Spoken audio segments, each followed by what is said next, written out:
tardes, bienvenidos a Diario de Cuba. Hoy tengo el placer de conversar con el padre Alberto Reyes. Bienvenido, muchas Muchas gracias gracias. por aceptar a conversar con nosotros.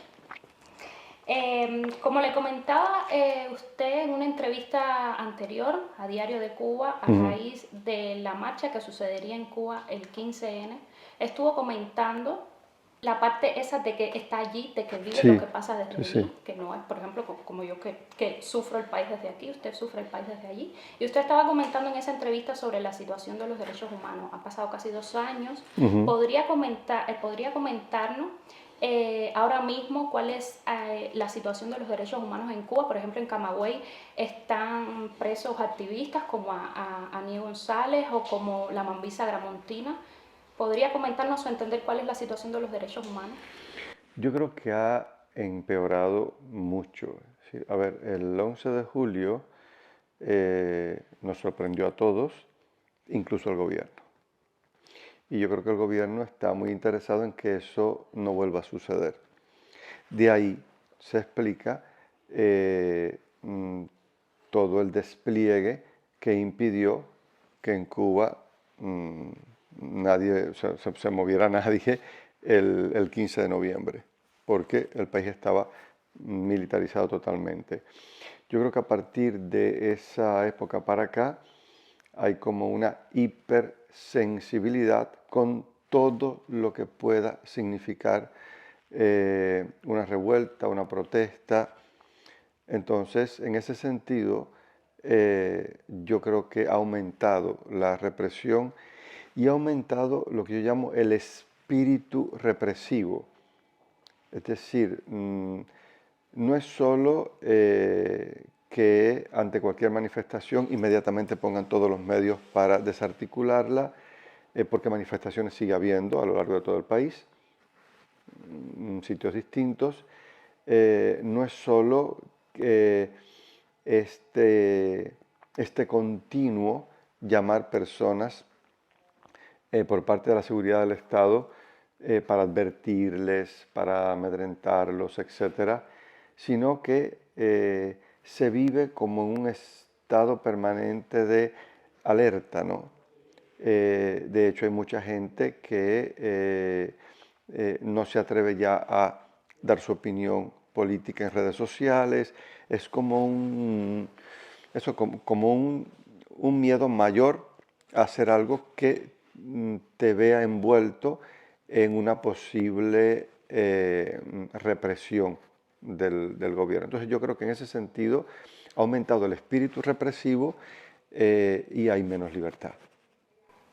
Sin embargo, padre, esto no significa que la gente viva con más miedo. O sea, mi pregunta viene por el hecho de que a pesar de que hay cientos de presos políticos asociados a las protestas del 11J, todos los días se ven acciones de la sociedad civil en contra de la dictadura.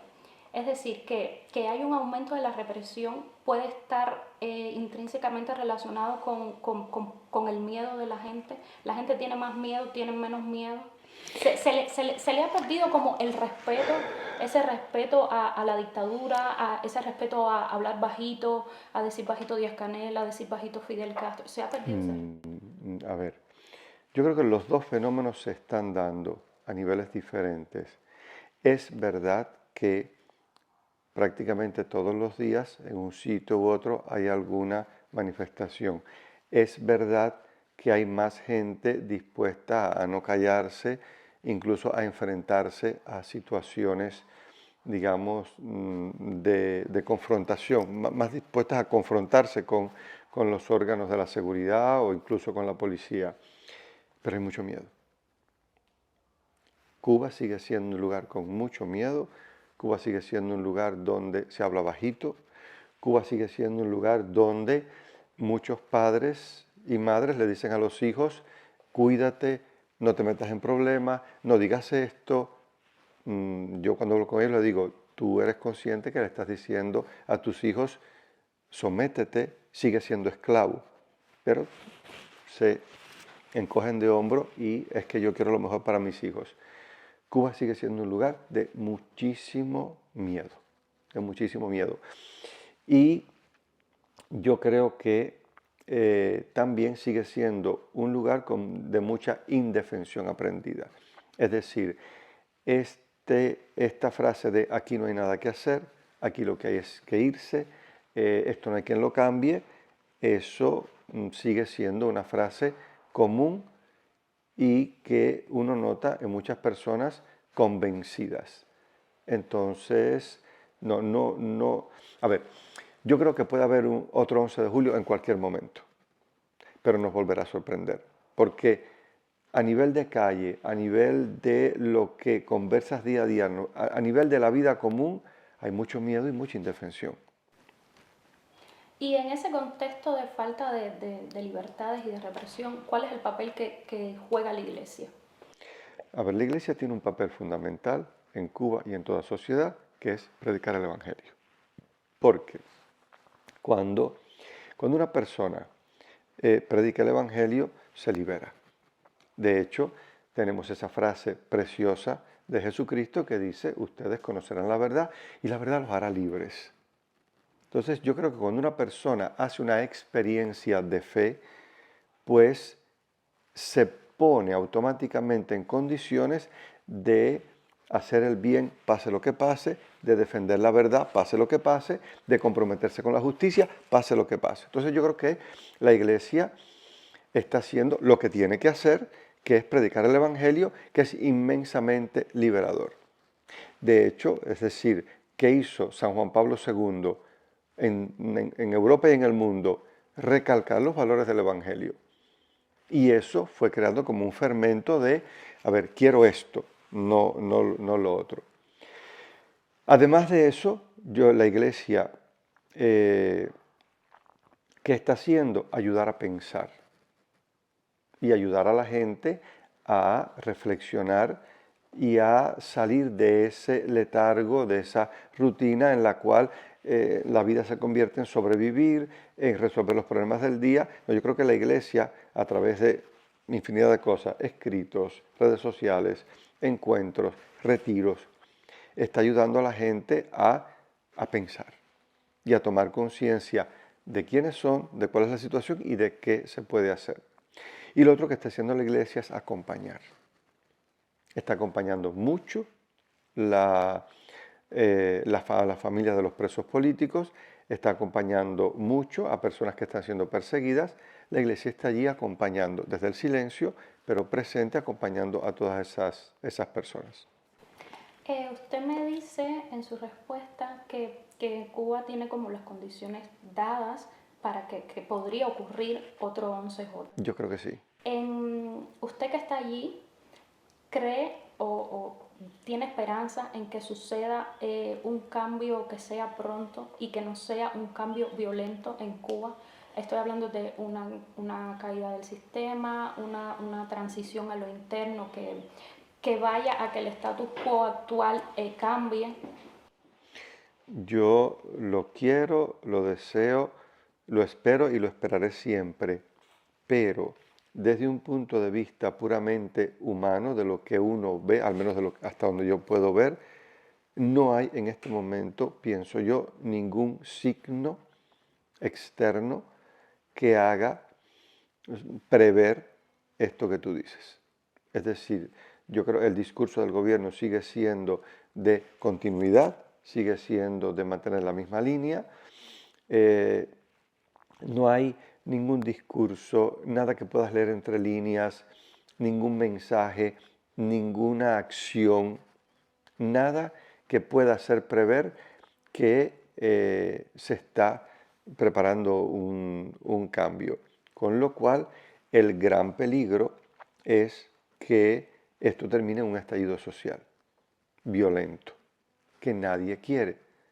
Pero llega un momento donde las cuerdas se rompen y llega un momento donde el nivel de aguante de un pueblo termina. Entonces, a ver, yo ya te digo, lo quiero, lo espero, lo esperaré siempre. Cuando alguien me dice aquí no van a cambiar las cosas, yo le digo, bueno, si tú quieres piénsalo, pero a mí no me lo digas porque incluso me molesta oírlo. Pero yo no veo signos de parte del gobierno de querer proponer un cambio. Dado que Díaz-Canel ha sido reelecto, para otro mandato presidencial de 5 años, San Juan de la Cruz diría de lo que se confirma lo dicho con otros ejemplos.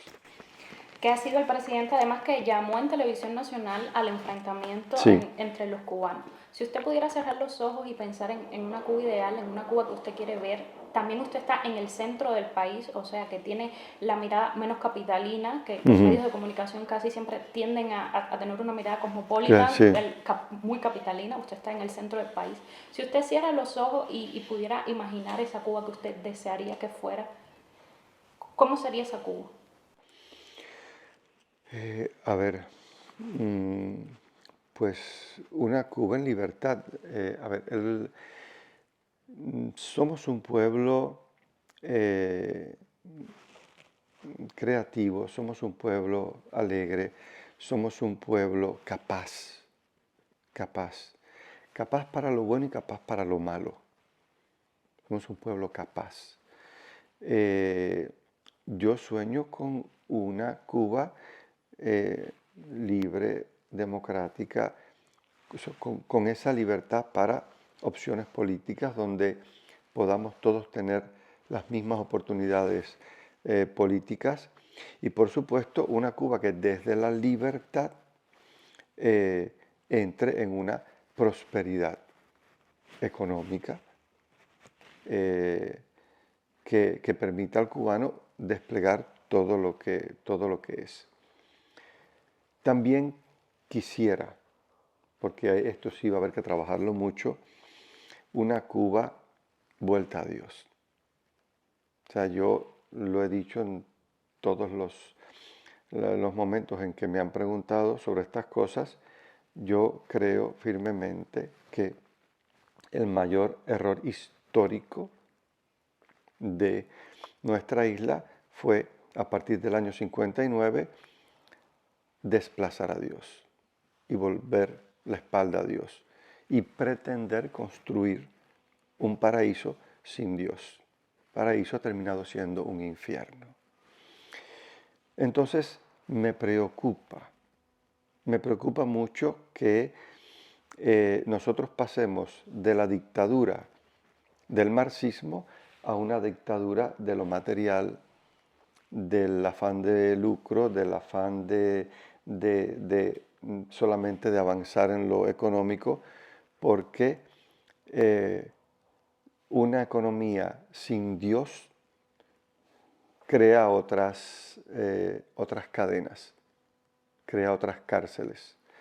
Entonces, yo también sueño con una Cuba que cada vez más se abra a Dios, que cada vez más busque a Dios, que cada vez se abra más también al mundo del espíritu, porque sin eso podremos tener mucha libertad política, podremos tener mucha autonomía económica, pero estaríamos vacíos. Estaríamos también vacíos. Si usted tuviera que mandar un mensaje al pueblo cubano, a los presos políticos, que no, o sea, no solo sufre la persona que está encarcelada, sino hay una red de familiares, de amigos que también son perseguidos, hostigados por la seguridad del Estado, a los jóvenes que se van en masa del país. Si usted tuviera que mandar un mensaje al pueblo de Cuba en una situación como esta, ¿cuál sería?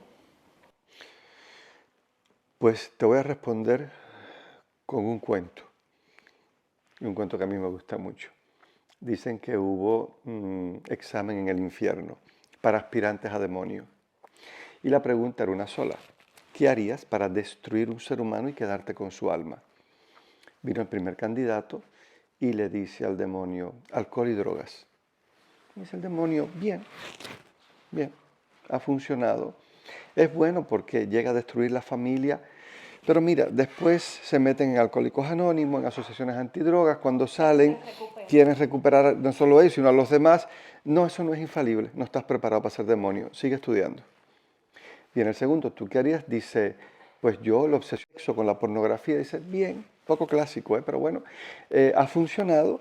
Pero mira, el ser humano sabe que el Espíritu de Dios le habita dentro y con los años el sexo, tal como a nosotros nos interesa, a ellos ya no. No, tampoco es infalible. Sigue estudiando. Y viene el tercero. ¿Qué harías para destruir una persona y quedarte con su alma? Y dice yo lo desanimaría. Yo le haría creer que lo que sueña no es posible. Y dice el demonio, aprobado. Entonces, ¿qué le diría al pueblo, a mi pueblo? Lo mismo que me digo a mí. No dejemos de soñar que lo que creemos es posible. Porque el día que nos desanimemos y dejemos de creer que lo que soñamos es posible, ese día estamos perdidos. Muchísimas gracias, Padre, por haber Gracias a ti. conversado. Esa también es la Cuba que queremos la mayoría de los cubanos que estamos fuera y los que están Y lo que estamos dentro. Gracias por haber. Muchísimas gracias a ti. Pum, pam, pam, tum, pam, tum, pa, tum.